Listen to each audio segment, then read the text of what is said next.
মাস পুরো মাসব্যাপী আমাদের অভিযান চলবে এবং এখানে নিত্য প্রয়োজনীয় পণ্য মূল্য সহনীয় এবং সরবরাহ স্বাভাবিক রাখার লক্ষ্যে আমাদের মনিটরিং কার্যক্রম এবং সর্বক্ষেত্রেই আমরা মনিটরিং করছি। নিত্য প্রয়োজনীয় পণ্য সহ ফল ফলাদি বা অন্যান্য আমাদের চোখের সামনে ভোক্তা অধিকার বিরোধী যে কোনো ধরনের কর্মকাণ্ড পরিলক্ষিত হলেই আমরা ব্যবস্থা নিচ্ছি, আর না হলেও আমরা খোঁজখবর নিয়ে তদারকি করছি। আজকে আমাদের এই লঞ্চঘাট এলাকায় মূলত ফলের দোকানগুলো এবং এখানে আরও হোটেল রেস্তোরাঁ যেগুলো আছে সেগুলো আমরা দেখছি, ফার্মেসিগুলো আমরা দেখব।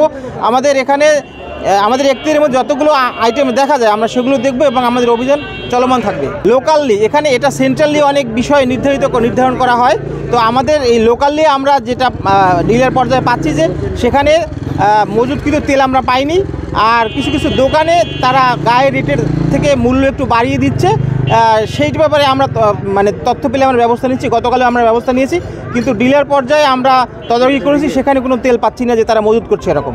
আমরা গ্যাসের যে দোকানগুলো পাইকারি বা খুচরা সেখানে মূল্য তালিকা টানানো বাধ্যতামূলক, কারণ গ্যাস এটা একটা সার্ভিস, এটার মূল্য তালিকা তাদের দোকানে অবশ্যই প্রদর্শন করতে হবে।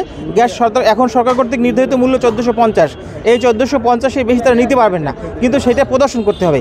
এটা প্রদর্শন না করার কারণে এখানে একটি দোকান প্রায় 12 বছর পুরাতন, এখনও তারা দিচ্ছেন না। তো আমরা সেখানে আইনভাবে তাদেরকে সতর্কমূলক 5000 টাকা জরিমানা আরও আদায় করা হয়েছে।